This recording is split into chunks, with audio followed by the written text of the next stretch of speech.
So today, before we get into the episode, I would like you to join this amazing community of people that are seeking healing, growth, entertainment, and just real peace. When you subscribe to our channel, it helps us to keep these episodes coming. So please do interact. Tell us what you want to see.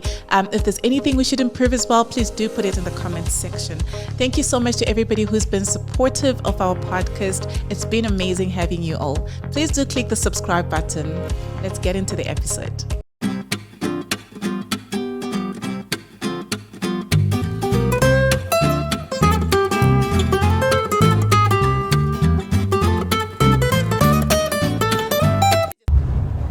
So hello everybody, welcome to another amazing episode of the Living in Fullness podcast. I am excited because I always bring you extraordinary guests. Today I am seated with men that don't only embody the essence of fatherhood, but they have their own personal amazing journeys with Christ, and they are growing God's kingdom in their own various ministries. I'm excited to have with me Nduluma and Mohale. Thanks, Naki. Hey. Hi, how you doing? Good. How are you guys doing? Good. So good. Yeah. I think we are Thanks good. for having us. Yeah. Thank you for making time absolutely. and for coming through. I'm really excited. Yeah. I'm really excited. So I'm going to start with asking you guys to introduce yourselves. Who are you? What do you do? You know how to do it better. Okay, so Mohale, we were talking before we started. Mohale was like, "Look, we're gonna have to wing this because it's a tough question." It's a tough question. Yeah. So okay, I'm gonna go first. I think he's put me on the spot. Yeah. I'll follow Right. through with I whatever gotta it follow is through whatever is you say. left. I'm gonna leave a lot for you to say. Okay, so Nduluma, as Naki said, Zambian. Amazing. What's up, Z people out there? Yeah. All right. Moaba is my surname. Came to SA a while back now, so kind of figured out what the system is like around here. But we'll probably get more into that. I am a believer. I think that's the most important thing. I believe in God. I believe in divine purpose. And I happen to have a gift that God has given me, a wife, whom I love. Yeah. Yeah. And more recently, in the past 2 years, we've been gifted with a beautiful, beautiful baby girl. And so learning fatherhood on the fly has been really interesting. But I think I'm a passionate person, Naki. I'm a passionate person. I love the world of thinking, I guess. Hope that doesn't sound arrogant, but we gotta assume the roles that God has given us and the things that God has given us. I love the world of the intellect, the mind, but also like digging into truth so that you can live the truth. Yeah, I think other things I'm drawn into. So that's me in a nutshell. I think more of who I am probably will come out a bit later. But thanks, Nox. Thank you, Nduluma. That was an amazing introduction of who you are. Love I it. Mohale. almost want to say Introduce what me. he said. Because I think, like literally what he said. So I'm sitting, I'm like, I saw your reaction. Yeah. I'm like, that is, did you know that we, so also, Mogale, South African, born and raised in South Africa, a believer. Yeah. Yes, Jesus. He said everything. Different place, maybe the difference is where we born, maybe. But Right. strong believer, in love with the scriptures, the word of God. It leads me. Do I get it right all the time? No, but I love it. It shapes me, convicts me, rebukes me, and also loves me. A husband, also to a beautiful gift, and I got a beautiful son. Learning fatherhood on the road, on the job, literally. But it's not as crazy as the world has painted it to be when I'm doing it with God, because he's a perfect father. And that's not a cliche saying. There's more to unpack to it. But literally also a critical thinker, enjoy thinking. I don't think a lot, I think enough. So I love beautiful minds, people that question and filter through everything, not just receive everything. I mean, even with the scriptures, there's things that I go to God with and say, but why, what is this? Yeah, what's what do going you on there? mean a donkey could talk? I got, so Yeah, there are a few there's some oddballs that stories are in there. there Yeah, that you that's, just like, but Lord, it's like, but the thing is whoa. that it's Yeah. always I question things of the scriptures, but I never question God. God is God. I believe God. Yeah. I may not be able to comprehend and understand some of the things in the Word, and I can question those and bring them to Him, but it's never because I'm questioning Him. So, yeah, I'm a son, and I'm also I'm human. That's me. Love it. Just like Do you see why I said you should stay tuned? I'm excited for this episode. So I'm going to start with asking you both two questions that I want you to answer honestly. What's a childhood memory that defines a lot of who you are today? Ooh. Childhood memory that Naki is going in. Mohale, you wanna let me think about this one. Because basically our childhood shapes us, right? Yeah. So it can either shape you to say, I never want to do this because I saw it happen a lot, Sure. or it can say, I want to do more of this because, you know, you I just want to go see, deep. Yeah. I see it added value to who I am and to my purpose as well. I've got a couple of pretty beautiful moments, but the one specific one I remember, I grew up without my father, right? Okay. But the one specific memory I remember, and I've seen him once in my life that I could remember. And it's when I was 5 years old. I was playing in my cousin's garage with all my cousins. A van parks outside, walks in this man with a beard and a charming smile. He reaches out, he grabs my hand, and I look at him and say, "Who are you?" He doesn't answer me, but I actually walk to the car with him, get into the car, and there's another man in there, only later on to find out that was my uncle. And then I look at him, I say, "Who are you?" Now I'm in the car already. Pretty dangerous because I just got into a car with a man I don't know. And he says, "I'm your father." Wow. I said, "Oh, okay." We later on went on. He bought me a packet of lace, and we went to my mom's house. And and then my mom was like, "I didn't say bring him home." And he was like, and I could remember he was a charmer. Yeah. Smooth his word. And I remember him calling my mom sweetie. And my mom was like, "I ain't say bring this boy home, take him back." And he dropped me back at my uncle's house. And that was the last time I saw him, first and last time I saw him. Sure. And I remember, now that I'm a father, I'm like, I hope there's never a moment where my son sees me for the first time and last time. Wow. Sure. Yeah. Wow. It's speaking into what we're going to get into today. I love it. Let's pin it. We're coming back. Nduluma. All right. So I think I've had a few interesting ones that have meant different things for me, moving forward. But the one I think I can recall is I was probably 6. Naki, I was a naughty, right? As a kid. But I was adventurous, you know what I mean? Like I would push boundaries and whatever. So So, but the one time, my cousin very quickly, I should do this in 30 seconds. Let's see how it goes. Or 45. So my cousin was supposed to pick me up from school. Yeah. And this is in Lusaka, Zambia. It was a boys' school I was at. Yeah. I must have been 6, so first maybe grade 1 or whatever. And his habit was to come and pick me up, take me home. My dad would have dropped me off, and my mom in the morning, and then he would pick me up to take me home. But this one time, I think there was a miscommunication or something, or my adventurous self went off somewhere, and he came and thought Dad had picked me up rather.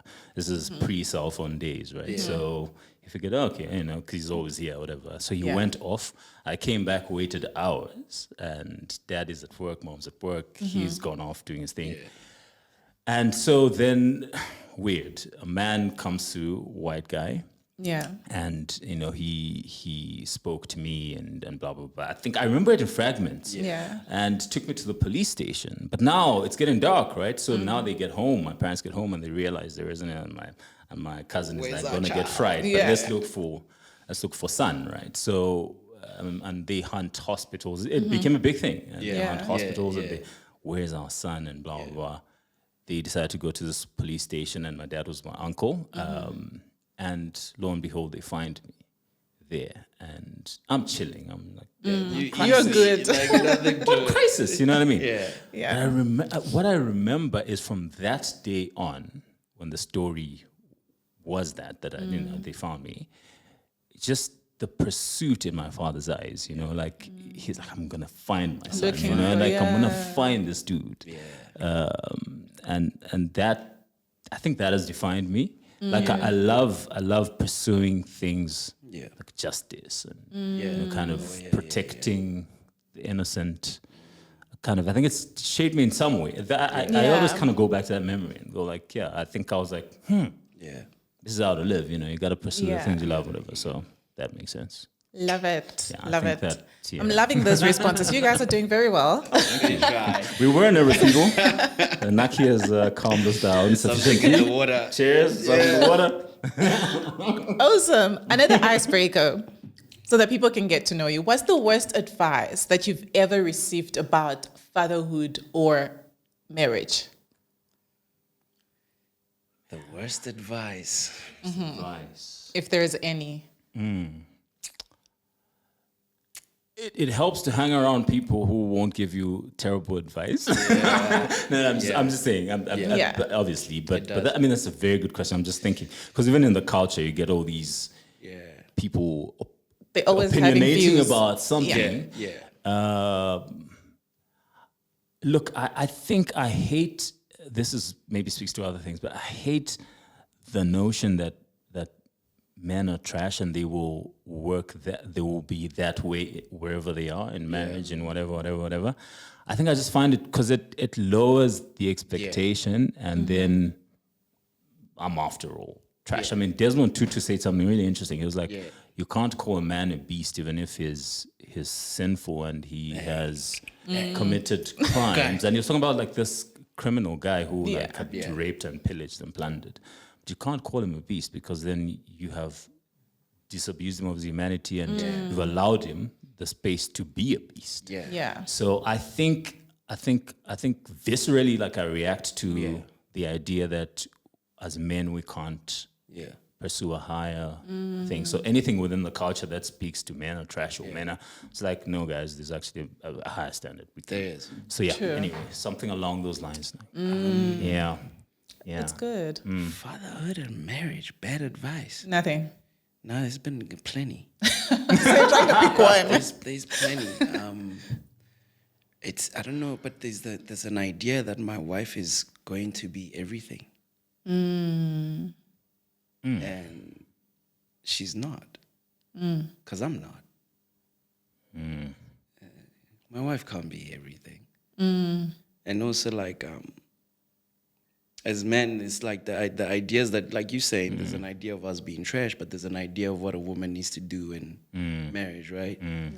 Like society has set all these expectations. Like you gotta. She must be this, she must be that, she must be that. You're chasing the career, you're chasing being a mother, you're chasing being a wife. It's a lot. And things change, and so the times are different. But like the traditional kind of ways of things is like you gotta cook, clean.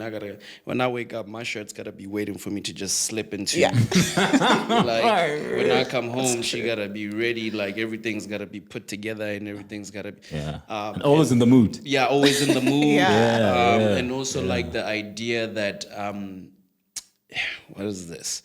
And also the idea that as a man, that the only form of intimacy that I want is going to be sex. That's so far-fetched from who I actually am and what I actually want from my wife. So the idea that she's everything and the idea that she's going to give me everything and that for our marriage to flourish, everything needs to be done together and she's got to be so submissive to every single thing. And it's like, now I'm realizing that reality is I enjoy cooking. Exactly. I don't mind. But what I've seen, it's something that I've also had to unlearn, is that now I no longer complain if there's a mess in the house, right? If it's I just do it. But those ideas have made it in such a way that I expect her to clean everything that's a mess. That's And true. now it's a thing of like, what would kill me if I I could just just do move the it. cup Yeah. from where it is and put it in the, sink. kitchen, yeah. You know what I mean? And also it's so those ideas that we have about what marriage needs to look like and all those things, I think the worst advice for me would be in marriage and what it should look like. And then you realize people are different. Exactly. But in terms of fatherhood, I think I had to let God teach me that himself. Yeah, there's no script, eh? So yeah, Oh yeah. No, There's no script. there really isn't. Yeah, but you're both touching on community and what society has done as well. So, in a community where there's been a definition of who a wife is, who a husband is, who a son is, who a man is, how have you managed to stay true to your identity and who you are? Sure, yeah. Good question. Yeah. I don't know if there's anybody out there waiting to react to this, but Yeah. my wife makes more money than I do, for instance. And Ooh, it's Bro, that's so deep. you know- Unpack it. And I know why I said And you have to be okay with that. it. And don't leave no stone untouched. but brother, we're turning stones today. Yeah. So, you know, and because I want to speak to notions, preconceptions, Yeah. and all of that, and manhood being hinged on very flimsy thing. Yeah. Right? It's like, oh, if I can make R5 more than my woman, she know what's up. Then I'm the man. I'll be the man. You know what I mean? Like no, you know, even if you look at like our journeys, which is another story. If she ever invites us again, Naki, we may get into this. But Yeah. but you know, obviously, I mean, if you are an artist, and your one is an entrepreneur, she's done other things and happens to make more money. How does that make you feel, bro? Yeah. Does that? Yeah. And I gotta be real here because you're also fighting Yeah. the reality of Yeah. the culture that you've grown up in, Yeah. right? Yeah. And you go, okay, oh man, and then you start monitoring yourself. Am I behaving funny because of this scenario? Is this making me reposition, you know, what it means to? But honestly, for me, I think importantly is just that deriving inner value, which is connected to being in God, Yeah. and then from there flows the performance of my manhood. You know? So it starts there, Yeah. and the performance of my manhood comes with a lot of unlearning. Yeah. Oh, okay. So I thought that maybe was an important pillar, and yet it's important, but it's not the most important thing. Yeah. You know, and man, when it shifts, you need not shift and shrivel Yeah. as a man. You know what I mean? So for me, I think more practically. Muteto, who is Naki's husband, is a good friend of mine who we've walked a certain journey together as well. For instance, I'm talking about community now, and I've been very intentional about walking with guys. You know, just and keeping it real with guys. Like from everything, That's from important. bro, and because you have somebody to hold you accountable. You need to check in with guys, and just responsibility grows. And you're also working through kingdom in the context of real life. You know what I mean? It's not as easy and not as straightforward as we might think, even though we need to walk it in that way. True. So I know I've hit a few things, but the whole point is you can't derive your manhood, especially because it's been under assault. It can't be derived from the culture and from all. Don't read about manhood and think you've gotten it right from a magazine. Yeah. The scripture is a better place to figure that out. And just walking authentically as well, understanding who you are, what gifts you bring to the world, because it's to have life is to be gifted, but to live that life is to gift other people. So you have to understand that your gifts are for other people. Exactly. This is your mind, your work, the work of your hand. And so for me, it's a more connected thing. And just even definitions of success, Naki. Yeah, man. Those as well. Mean, do I need to pull up in a Rolls? Hey. Then they know, Who I am. yo, who I am, So yeah, authenticity, you remove that from the picture. Yeah. I think it's wobbly. It's very wobbly. That's true. pretty dope. I had this idea that since God is so big and so powerful and all knowing and he's everywhere and we can't ever comprehend him as a whole divine being, right? I can't say this is God Yeah. and put a pin on it and say this is all. This is who he This is. is all he is. Yeah, because as I grow in life, I'm discovering parts of him and different parts about who he is. And even when they say he's provider, I'm discovering provision in different ways. Exactly. It's not like he provides differently. And if I had an idea that God provides only through money, I would miss the whole other types of provision he's given me, right? So then I thought to myself, if I can't fully comprehend God, I also can't fully comprehend me. So because I'm growing every day, God is not growing. God has reached. God is been all there. that He's he is. He's all Yeah. he's been all grown. he Yeah. is. He is who he is, and Yeah. he can't add or subtract from it. He is God. True. Right? But I'm not. I'm human. I was once a baby, and now I'm a 33-year-old man. Yeah. Right? What I thought yesterday is not what I think today. So meaning that I'm discovering who I am as the journey goes. But then the one thing I've actually that centers me in my identity is I'm discovering who I am through Christ. Because I feel if I am an image bearer and I've been designed in his image and I've been created by him and for him, then he knows me best. Steve Jobs knows Apple better than anybody else. True. Right? So I'm going to discover who he says I am on this journey of discovering who I am. And I've learned that the way I can actually get to know who I am is by diving deeper into who he is. And it's pretty clear who he is because he doesn't change, neither does he alter himself. He's the same back then, today. And forever, even more. So if I look at Jesus, and this is how I also do marriage and friendships and all those things, there's so many situations where and marriage can get wild. And I'll say, Lord, this your daughter? But you better check your daughter. Bringing her back to you. Listen, Lord. Yeah. And he would literally say, well, I'm the husband to the bride. I mean, he's the husband to the church, right? The church being the bride. And I would look at how he handles us. Exactly. Then I know that's how I'm supposed to handle my bride. Right? And it's always so tough. It's always so crazy because even when discovering who I am and through the truth of Christ, it's also such a weird thing today because you're awkward. You're an awkward individual. You do not fit in. You move differently. You have a different kind of mindset. You forgive where people are like, no, be better. You give where people say no, hog. So it's like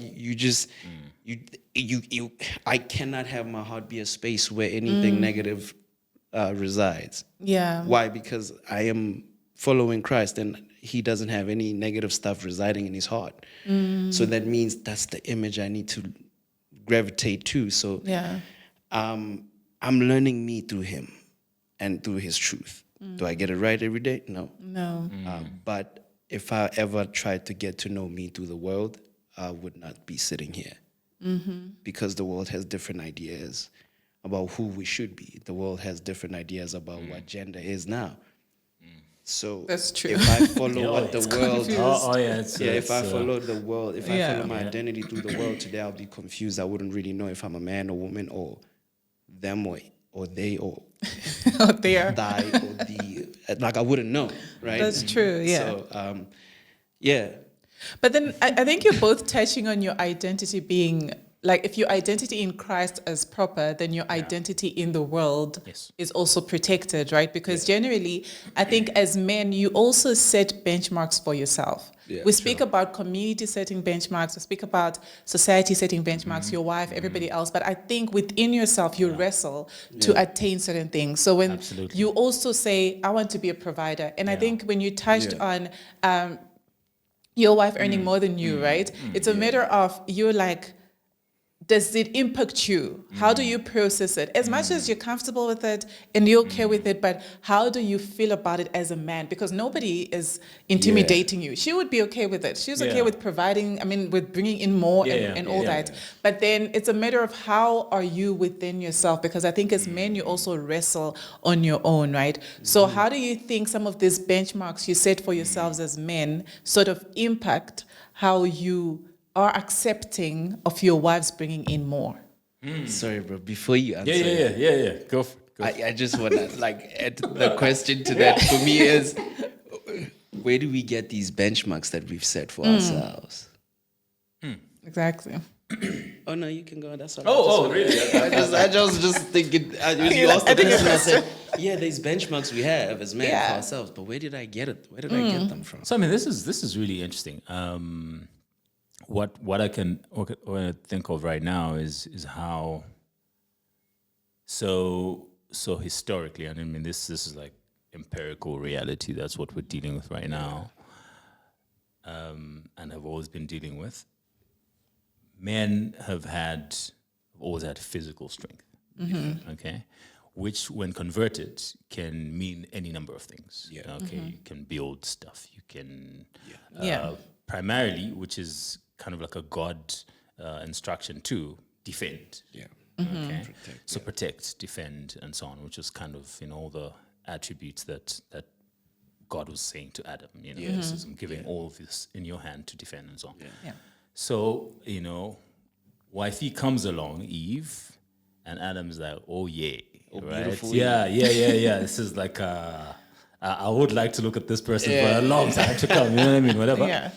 And society develops, and as we grow, man uses that physical strength abusively, right? In the one instance, maybe Cain and Abel, that happens. It might have been a contest, somebody wins more physical. So physical dominance can mean something, okay? We've built the world on a lie. Right? Because we've built not on the gift of strength, but on the abuse of strength. Oh man. Okay. Right. So the realities we contend with now that are built on, you're talking about foundations, you're basically asking about benchmarks. If we go, what's the benchmark for peace in the Middle East? Maybe the weak person must concede to the stronger person. No, not if the stronger person is being abusive. I'm not saying anything in particular. I'm just saying, you know what I mean? You can abuse strength and build a whole world around it. That doesn't mean it's right. And someday you're going to account before God. You know what I mean? So I think it is important to unpack the foundations that we set stuff on. Look, here's the fact of the matter.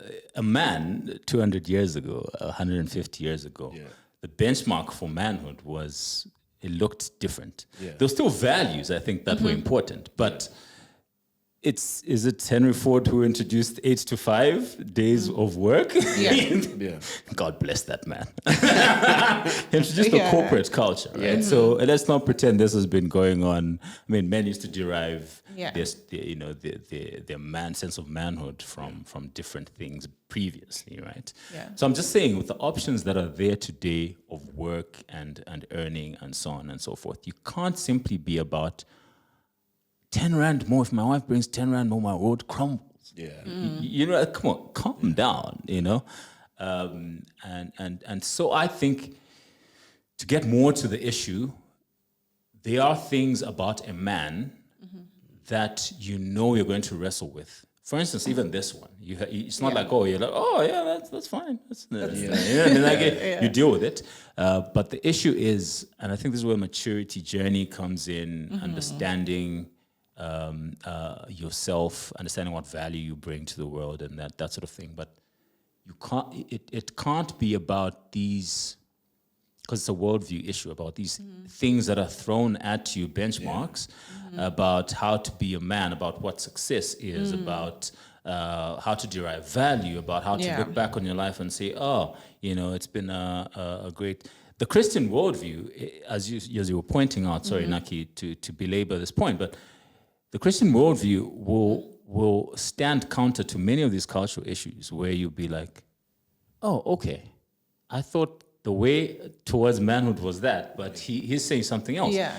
If the Lord says turn the cheek, what does it look? What like? does it look? There is nothing in the culture today that accepts that notion about like that's weakness. That's what? Yeah, why would you do that? Why would you know what I mean? But so as long as you're not deriving your definitions from the morality God is giving, the ethic God is giving, the sense of what it means to be hardworking, what it means to be, then you are lost at sea and anything can hit you, including all these notions that we're seeing. So I know I'm handling it more broadly, but I feel like there's so much to it that you have to get the foundations right. That's the most important thing.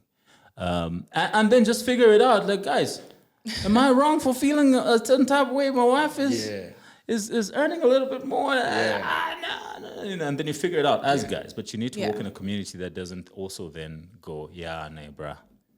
You need to pull up your socks. You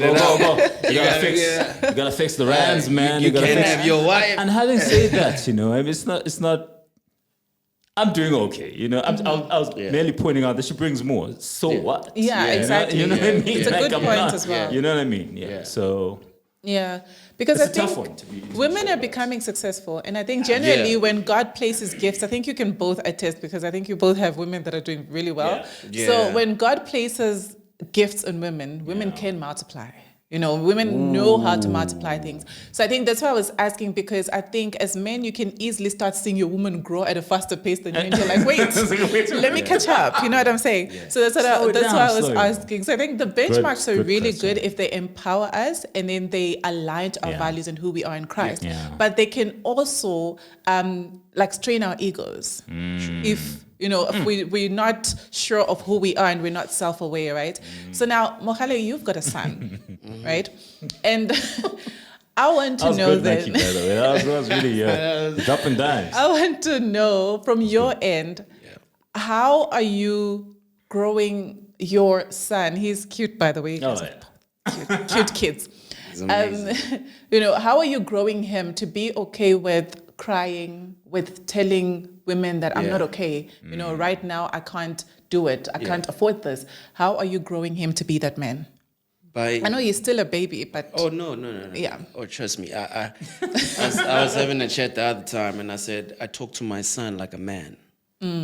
Because he's a man. Because I'm not raising a boy. I'm raising a man. And that doesn't mean I'm hard. No. And also, how do I teach my son vulnerability? It's how vulnerable I am with him and his mother.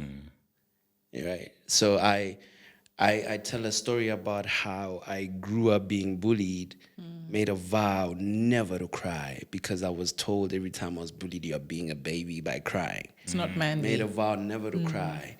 Learned how to throw a punch and hit somebody for the first time, and then it triggered the anger. And then I knew how to dominate another brother. So then, making a vow never to cry, being able to dominate my brothers, right, and the other man, just feeds ego, anger, and no vulnerability. And then, just recently, as coming to Christ in 2013, coming to Christ and walking a journey with Christ and learning unlearning, because I think as men, most of the time, we're unlearning more than learning. We just like, so I shouldn't sleep around as much to be a man. Oh, okay. This is actually deteriorating my soul. But, so it's not about the money and flexing and looking like a much. Oh, no, it's about value and character. Okay. So then recently, I actually, my prayer used to be, Lord, could I cry? Because I never knew. When I say I couldn't cry, I mean I couldn't cry. Now, I could be in the most detrimental situations emotionally, mentally, and I know the healing is in crying. Prayer can't help me. Scripture can't help me. Nothing could help me. No therapy can help me, because the release for my healing is based on the vulnerability and crying as a man. But I couldn't. I would literally sit and say, Lord, can I cry? Please let me cry. And it wouldn't happen. So recently, going through something, I learned how to cry again. And it was after my son, actually. And I thought to myself, this is beautiful. Yeah. You could give me a compliment and I'll get teary. That's good. Channels have opened up. No, they've opened up so Unclogged. strongly.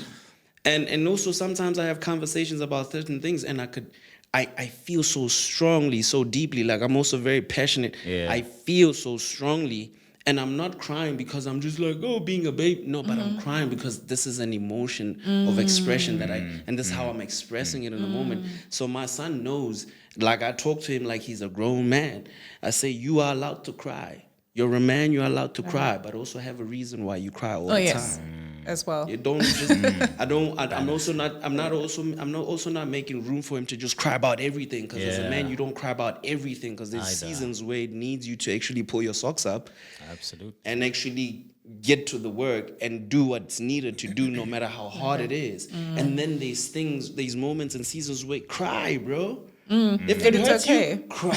Yeah. And I said this also on another chat. I said, if men knew how to cry and know how to be vulnerable, we would have less suicides in terms of very men. true. Right? Because I think men have the greatest suicide numbers in society. If we just knew how to cry a lot more, if we knew crying as a place of healing and Releasing because as it well. is. Release, yeah. It's I can't tell you how good it feels for me to actually be able to express that in front of my Oh, wife. she's a woman. She knows. Oh yeah. Oh yeah, women You know have what I gotten mean? this Cry about right everything. there. Yeah. And it's Goodness. so good also that my wife could see a part of me that is like, oh, he's not also just being. Yeah. We went to the Tender. gym the other day, and I was at the gym, and this trainer was killing me, bruh. You're like, I'm done. And I said, baby, I can't do this. Wait, to the trainer or to the wife? I said it to the wife. I said it to my wife. I said, baby, I can't do this. It's hard. You know what she said to me when we got home? She said it was so beautiful to hear you say you Here can't. you say you can't. I said, what do you mean? That's She strong. said, because you always appear as if you can do everything. Exactly. I said, damn. Exactly. Because I think as Exactly. men, you always want to. So I strong, think man. internally, Yeah. you always look like you've got it all covered. I got it all I mean, together. externally. Yeah. But internally, yeah, you're yeah, no, struggling. no, You're like, Yes. I actually cannot do And this. that's And what's killing it's us. good to come to That's that what's killing us. place. So my son knows you're allowed to cry. And daddy's going to kiss you while you cry and embrace you and tell you what you are. So he's a kid, so everything he sees on the floor, he wants to pick up. I say to him, stop picking everything up from the ground because you're wealthy and blessed. You don't eat from the ground, Amen. right? So I will still affirm him, right? And it's in the, I mean, it's just like, oh, one would say, oh, it's a child, man. I know that. Teach But up a child telling in him the that way he yeah. should grow, and when he's Yeah. old, he'll not depart from it. And his wealth is not Exactly. money. That's also one thing he will learn as he grows. Wealth is not money. That's a deep one as well. I know, right? But then to come to you, Nduluma, as well, Yeah. have you always been able to be vulnerable to your wife? Have I always been able to be? I thought I had a healthy relationship with being vulnerable. Okay. And so the context there is that, as Naki would I think know this, but I've known my wife for a long time, and Yeah. dated her, since she was basically I was a cradle snatcher basically. I mean, she was 16, I was 19. That's what I'm talking about. So.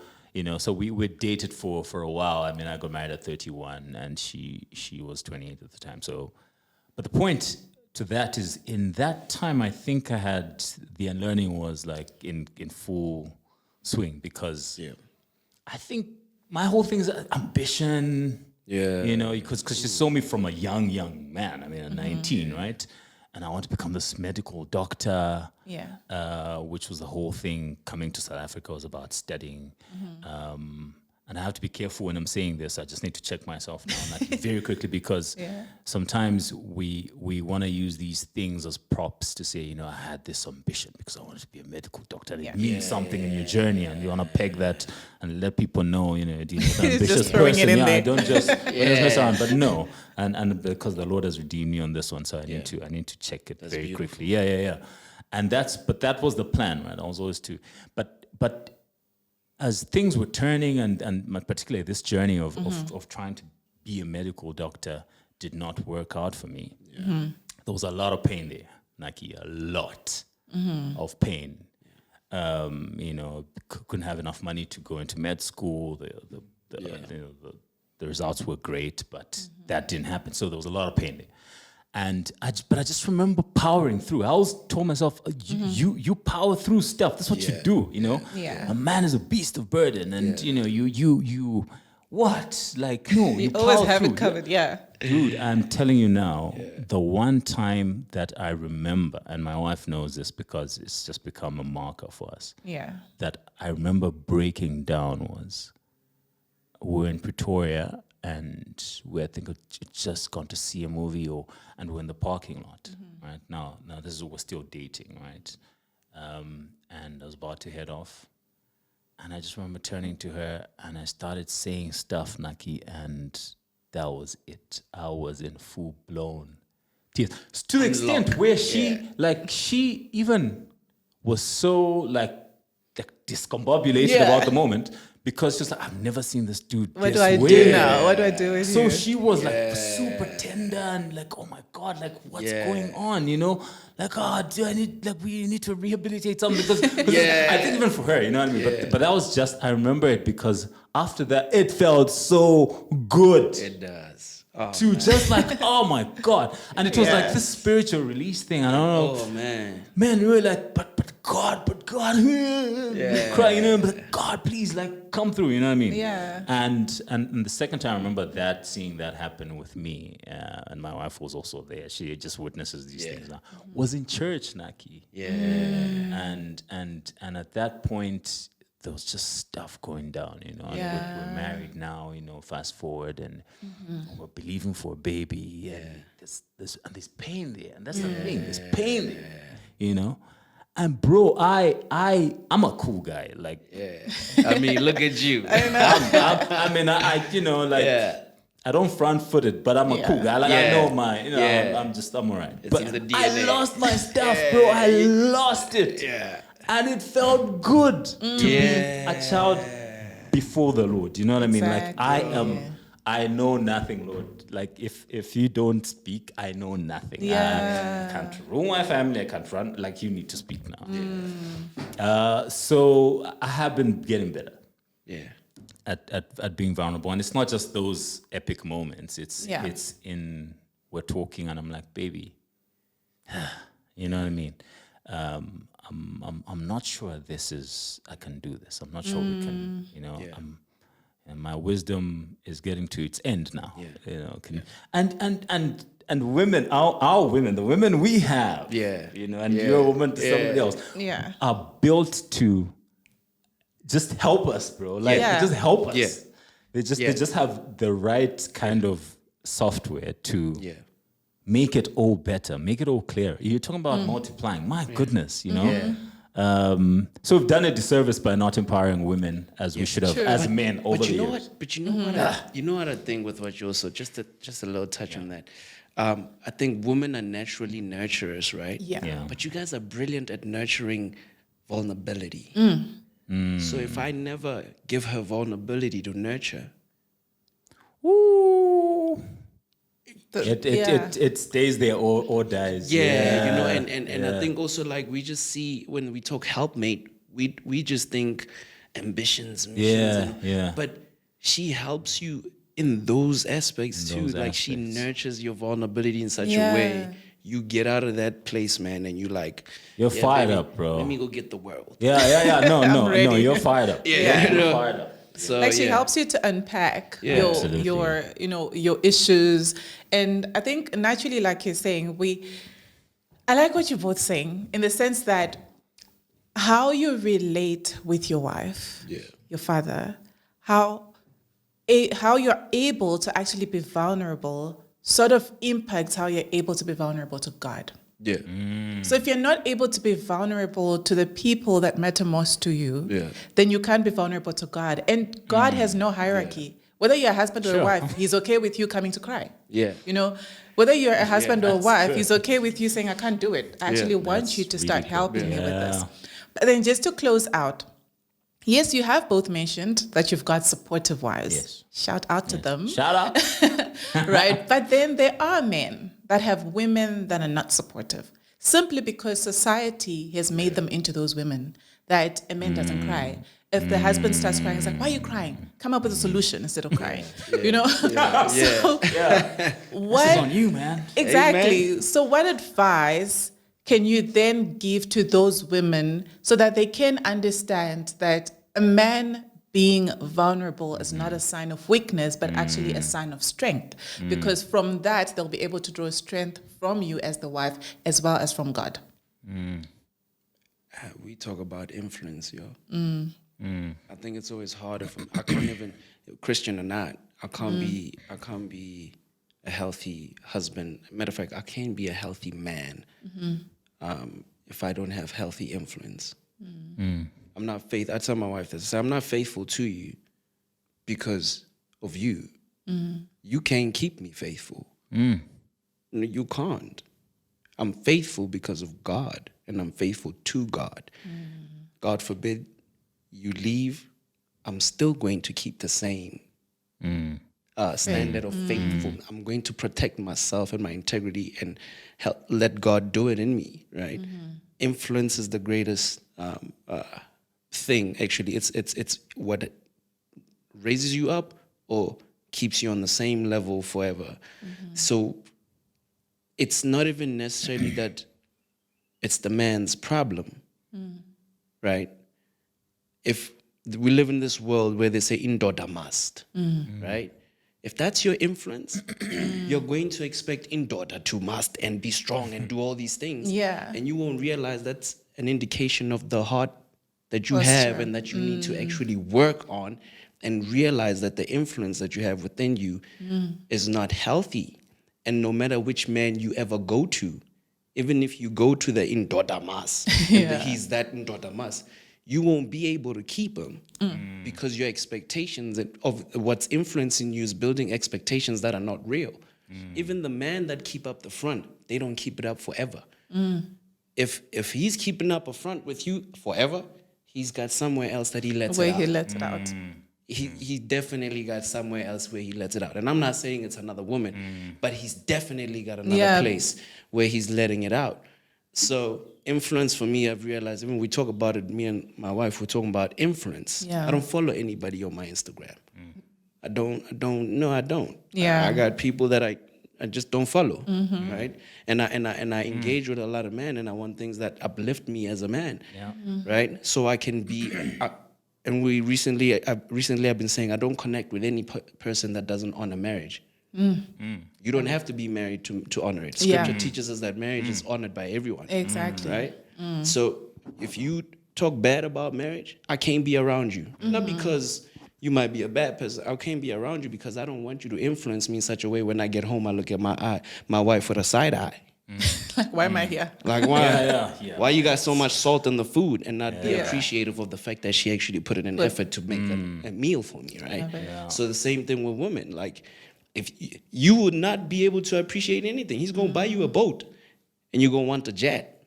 True. You'll never be satisfied if you don't watch your influence. So it's about check what's governing your heart, what's influencing your heart. Yeah, I want truth to govern my heart. Even if truth is against me. And if truth is against me, it means it's lifting me up to be a better person. Right? So truth actually is never against me, but it's actually for me. So influence is strong and takes you up or down or keeps you on the same level. Love it. Love it. Yeah, no, that's really good. I mean, I was thinking now about... I think the death of relationships is this competitive spirit, right? A sense of competition. What God has put together. So, just a kind of covenant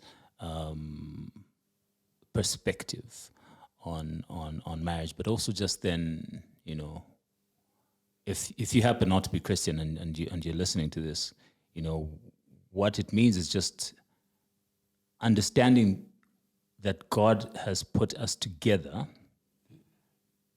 for the benefit of His purposes, the furtherance of our family and the welfare of our family, and also, so it's not.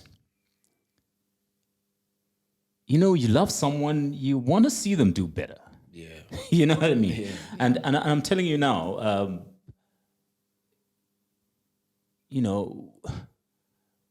you have to have the perspective of look, these are the challenges my man or woman, but for that matter, because the question really is both. But I know we're focusing on that because we're looking at mental health issues as well, Naki, more broadly, right? And how pride comes before a fall. Oh, bro. The failure to admit your limitation it's prideful. It's prideful, and it's a matter of time. You know what I mean? Even scripture talks about like you don't. This is like a modern rephrase, so forgive me, guys. I can't remember, but like don't flex because essentially don't flex because you don't know what's gonna happen. You can't come up here and say. So for me, I think part of it has just been honestly a reorientation in humility, a walk in humility. As a man, first of all, I do not know it all. And even though I have the God-given, because there are God-given instincts to protect, to be ambitious, to be all those things, there's a way in which they can find expression without it being at the expense of the relationship, without being abusive, without it moving. There's a healthy way in which that can happen.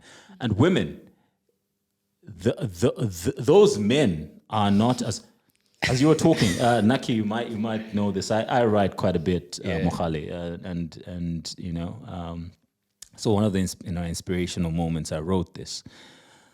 A lion makes the same roar when it is intimidated as when it intimidates. Yeah. So you won't tell the difference when you're rocking up to a lion, whether he's scared. He roars either way. Whether he's scared and wants to like flip and run, or he's about to show you who's boss. You know what I mean? Because the roar sounds exactly the same. And that's the culture we're in. It's like everybody's roaring, everybody's flexing. Like, yo, you're hiding insecurity. Yeah. And you need to be able to face yourself. First of all, as men, face yourself, drop the pride. Walk in humility, face yourself, walk in communities. This is just things that God has, I think, ordered around us that if you walk outside of, there's a problem. You're going to encounter. So walk in vulnerability. There's always more truth to learn. There's always more things to learn. Walk in humility. Women, for me, bro, are the best gift. They are. They just center the world in a very different way. They help us re-emphasize values, the right things, and so on. And this I'm saying to women also, because I know there are women who are dodgy. But what I'm saying is that's what God has made you to be, women. So also rise into your purpose, right? But there is just so much that you gain out of life if you walk in humility. True. Humility, then it just opens up so much. And then there are times when you flex and it's healthy. It's like, but boast in the Lord, But you got the self-awareness. You have the self-awareness. So it's a God, right? It's you. So. Yeah. I love it. I feel we've got a lot to unpack, but we've run out of time. So on that note, I can't add anything else to every wisdom that you've given us on this episode. It's been an exciting episode, and thank you so much for making time. I'm very sure we're going to call you again. I think we made the cut, man. We made the cut. That's a big deal, bro. Thank you so much for coming through, and thank you everybody for watching. Please don't forget to subscribe, like, share, and comment. Please interact. I will also put their handles and their pages for everything that they do in the description box. So until next time, bye. Bye.